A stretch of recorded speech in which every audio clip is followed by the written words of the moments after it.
Bismillahirrahmanirrahim. Assalamualaikum warahmatullahi wabarakatuh. Apa kabar Anda suri dan suriah semua yang saya cintai dan saya banggakan? Alhamdulillah hari ini kita bisa berjumpa kembali bersama Ustadz Damuri dalam pembelajaran kita di pembelajaran tematik, yang mana pada hari ini kita sudah sampai pada pembelajaran kita di pembelajaran kedua subtema 3 tema 3. Ananda suri dan suriah semua yang saya cintai dan saya banggakan, sebelum melaksanakan pembelajaran kita hari ini, seperti biasa, hal yang tidak pernah kita lupakan, hal yang selalu membantu kita dalam pembelajaran, yaitu berdoa bersama. Ayo bersama-sama kita tengadahkan tangan kita, tundukkan kepala kita berdoa kepada Allah Subhanahu wa taala terhadap pembelajaran yang akan kita laksanakan hari ini. Baiklah, ayo kita berdoa bersama-sama. Berdoa mulai. A'udzu billahi minasy syaithanir rajim. Bismillahirrahmanirrahim. Rabbi shrah li sadri wa yassir li amri wahlul 'uqdatam min lisani yafqahu qawli. Rabbi zidni ilma warzuqni fahma. Amin. Baiklah, Nanda Soli dan Solihah semua, semoga dengan doa yang kita panjatkan tadi, Allah mudahkan, Allah lancarkan, Allah berkahi, Allah rahmati setiap langkah pembelajaran yang kita laksanakan setiap harinya. Amin ya rabbal alamin. Baiklah, Nanda Soli dan Solihah semua yang Ustaz cintai serta Ustaz banggakan, sebelum melaksanakan pembelajaran kita hari ini, memasuki materi yang akan kita pelajari hari ini, ayo sama-sama kita cek fokus pembelajaran dan juga tujuan pembelajaran yang hendak kita capai hari ini. Fokus pembelajaran kita hari ini yaitu pada pembelajaran matematika, PPKN dan juga SBDP. Dengan tujuan pembelajaran, ayo kita cek bersama-sama. 1. Setelah diberikan masalah, siswa mampu menganalisis hak dan kewajiban masyarakat terhadap lingkungan dengan terperinci. Poin 3 kita lihat, setelah bereksplorasi, siswa mampu menjelaskan cara melakukan penaksiran jumlah dan selisih bilangan desimal dengan benar. Poin 5, setelah mengamati montase, siswa mampu menjelaskan teknik membuat montase dengan benar, ya. Itulah tujuan pembelajaran yang hendak kita capai pada pembelajaran kita hari ini. Ananda Suli dan Suliah semua yang Ustaz cintai dan Ustaz banggakan serta Ustaz muliakan, bagaimana cara kita mencintai lingkungan? Dapatkah kamu menyebutkan contoh-contohnya dalam kehidupan sehari-hari? Tentu ya, dalam kehidupan kita sehari-hari kita mempunyai banyak sekali cara untuk mencintai lingkungan kita, ya. Nah, sekarang ayo kita lihat bagaimana ya efek atau akibat dari ketika masyarakat itu tidak bisa mencintai lingkungannya, tidak bisa merawat lingkungannya. Dari cerita Lani dan teman-temannya yang pergi ke pasar. Ya, yuk kita cek sama-sama cerita tulisnya berikut ini. Pergi ke pasar.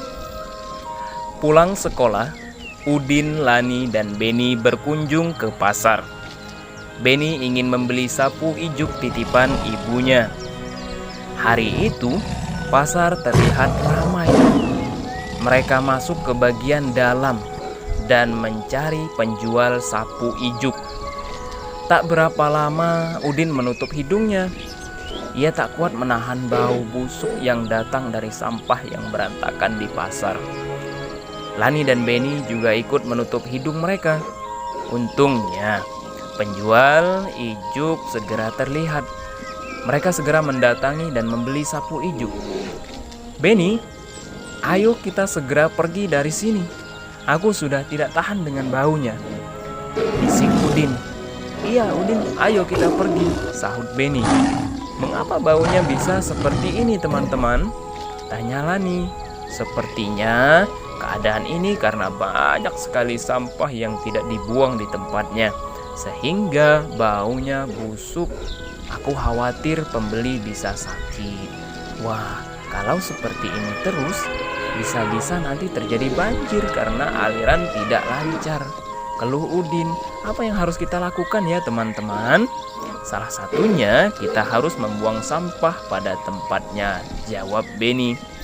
Dalam hati mereka tidak ingin hal seperti itu terjadi pada lingkungan pasar. Hari itu Lani, Beni, dan Udin mendapat pengalaman yang berharga. Ya, begitulah Ananda Soli dan Solihah semua. Jadi ketika kita tidak bisa menjaga ya sikap kita untuk dapat membuang sampah pada tempatnya, apalagi di lingkungan pasar ya, yang tentunya sampah itu pasti banyak ya, sampah plastik, kemudian sampah hasil pembuangan limbah pasar, itu kalau tidak ada penanganan yang baik dari penjualnya, dari pemerintah ya, kemudian dari pembeli juga, itu tidak ada penanganan yang baik, maka sampah-sampah itu akan bertumpukan. Kemudian akan datang lalat-lalat untuk mengerumuni. Nah, ketika lalat sudah datang, itu akan ada pembusukan ya.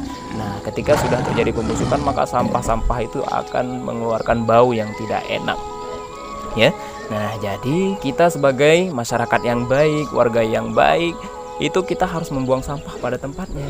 Ya, di samping mengeluarkan bau-bau yang tidak enak, tumpukan sampah juga dapat menutupi aliran-aliran air, yang akibatnya nanti dapat menyebabkan banjir ya. Nah, aliran-aliran air yang tertutupi sampah, air tidak bisa lewat, akhirnya apa? Akhirnya airnya lari ke jalan-jalan dan membuat banjir ya. Begitu ya Ananda Soli dan Solihah semua. Jadi kewajiban menjaga lingkungan dengan membuang sampah pada tempatnya itu sangat luar biasa efeknya untuk kita ya, efek negatif, efek positif tentunya ya.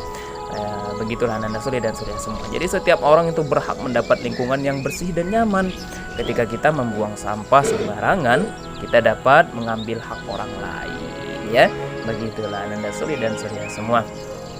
Jadi setelah membaca ya teks tulis pergi ke pasar tadi ya, sekarang silakan Ananda Soli dan Solihah semua lihat ya kegiatan sehari-hari yang Ananda mungkin tekuni yang berkaitan dengan cara menjaga lingkungan. Ambil 4 saja ya. Ambil 4 saja contoh Ananda Soli dan Solihah semua yang Ananda lakukan setiap harinya.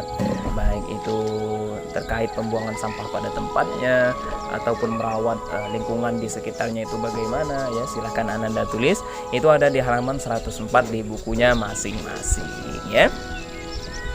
Baiklah Ananda Soli dan Solihah semua yang saya cintai dan saya banggakan serta saya muliakan. Sekarang kita akan mengenal apa itu montase ya. Montase mungkin ada dari kita yang belum mengenal sama sekali apa itu montase. Jadi montase itu adalah sebuah karya yang dihasilkan dari menggabungkan beberapa gambar yang sudah jadi. Jadi gambar-gambar yang sudah jadi, misalnya gambar orang sedang mencangkul, gambar orang sedang menyemprot tanaman, kemudian gambar orang sedang merawat tanaman, itu dipotong-potong kemudian dijadikan dalam satu gambar sehingga menghasilkan suatu karya gambar yang baru. Ya, contohnya di halaman 105 di buku Ananda Soli dan Solihah semua. Ya. Nah, di sana ada orang yang sedang melakukan penyemprotan tanaman. Kemudian ada seorang anak yang membawa bibit tanaman dan juga ada yang menggali lubang untuk menanam tanamannya. Kemudian di ujungnya itu ada orang yang sedang merawat tanaman. Itu digabungkan menjadi satu sehingga ya menjadi gambar yang baru dengan tema menjaga lingkungan. Ya, begitu ya. Kalau orang yang di sana yang melakukan penyemprotan itu menjaga tanaman dengan melakukan penyemprotan agar hama-hama itu tidak merusak tanamannya. Kemudian ada seorang anak dan juga laki-laki itu di sana, anak laki-laki sedang melakukan penanaman pohon yang baru. Nah, kemudian yang di ujungnya itu ada seorang ibu itu sedang melakukan perawatan tanaman dengan menyiram tanaman ya. Nah, itulah membuat sebuah karya montase. Kemudian Ananda Soli dan Solihah semua juga bisa membuat karya montase ya. Silakan boleh Ananda cari sendiri gambar-gambar yang Ananda sukai yang berkaitan dengan lingkungan. Kemudian lihat langkah-langkah pembuatannya di halaman 106, yaitu ada cara-cara membuat montase, ada alat dan bahannya, kemudian langkah-langkahnya bagaimana.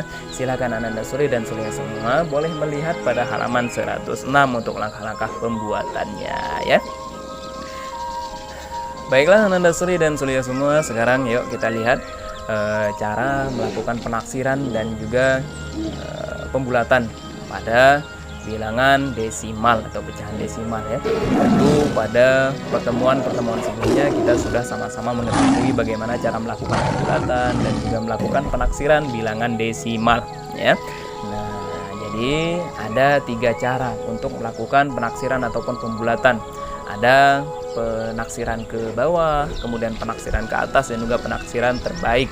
Dan macam-macamnya pun ada juga yang lain, itu penaksiran kesatuan terdekat, kemudian puluhan terdekat, ratusan terdekat, dan ribuan terdekat. Nah, untuk pecahan desimal itu biasanya kita hanya menggunakan penaksiran ke satuan terdekat atau ke puluhan terdekat ya. Nah, sebagai contoh, ayo kita ulangi sedikit lagi materi tentang penaksiran dan pembulatan kita.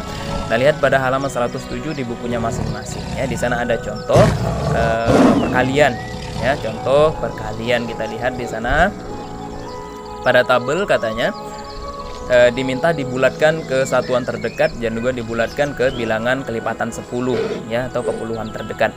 Nah, kita lihat di sana katanya 19,45 dikali 2,4. Nah, sebelum melakukan operasi perkaliannya, itu angka-angka yang ada di sana ditaksirkan dulu ya. Ingat, untuk penaksiran terbaik itu angka batasnya adalah 5. Kalau 5 dia bisa dibulatkan ke atas, ditambahkan ke angka yang di depannya. Tetapi ketika dia lebih kecil dari 5, maka angka di belakang koma dianggap tidak ada ya. Contohnya kita lihat di sana 19,45 dikali 2,4. Nah, di sana 19,45 itu dibulatkan menjadi 19,5. Kemudian yang 2,4-nya dibulatkan menjadi 2. Ya, mengapa seperti itu? Karena 19,45 angka paling belakangnya itu adalah 5. 5 bisa dibulatkan ya ke angka depannya. Angka depannya 4 sehingga 5 dianggap 1 ditambahkan ke 4 jadi 19,5. Kemudian 2,4 itu 4 kan kurang dari 5 sehingga angkanya hanya dianggap 0 atau tidak ada angka di belakang komanya sehingga menjadi 2.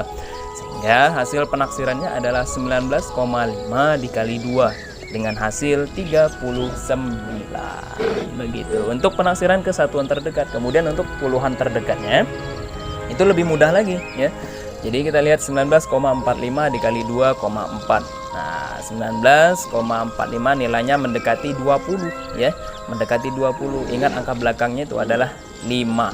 Kemudian 5, kemudian 4-nya dibulatkan karena di belakangnya 5, dia berubah menjadi 19,5 sehingga dirubah lagi menjadi 20.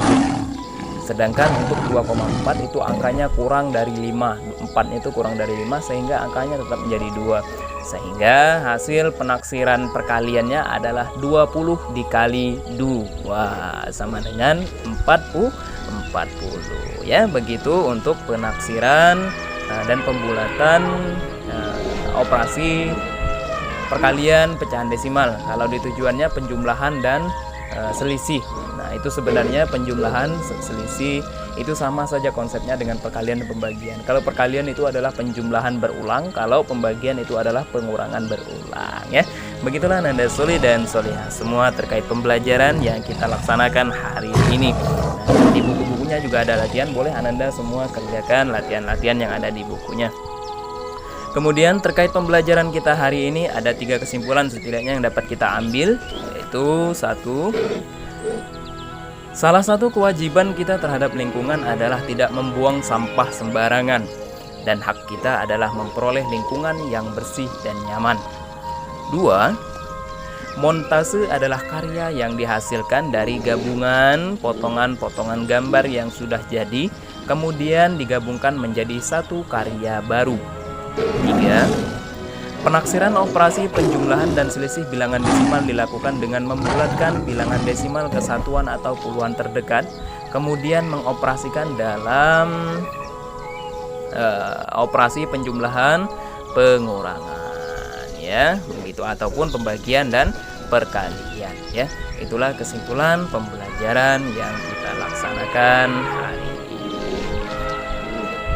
Baiklah Ananda Soli dan Solihah semua yang saya cintai dan saya banggakan.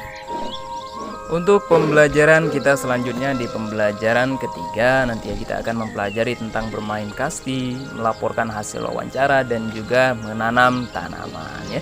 Silakan Ananda semua mempelajari dulu, membaca dulu pada pembelajaran ketiga di bukunya masing-masing.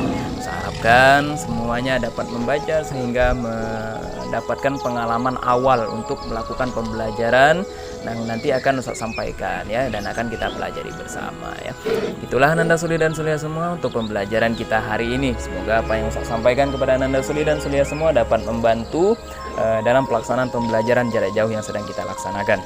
Ustaz mohon maaf kalau ada salah. Ayo mari kita tutup pembelajaran kita hari ini sama-sama dengan melafalkan doa kafaratul majlis. Ayo mulai. Bismillahirrahmanirrahim. Subhanakallahumma wa bihamdika asyhadu an la ilaha illa anta astaghfiruka wa atubu ilaik. Saya akhiri sampai di sini pembelajaran kita. Saya akhiri billahi taufik wal hidayah. Assalamualaikum warahmatullahi wabarakatuh.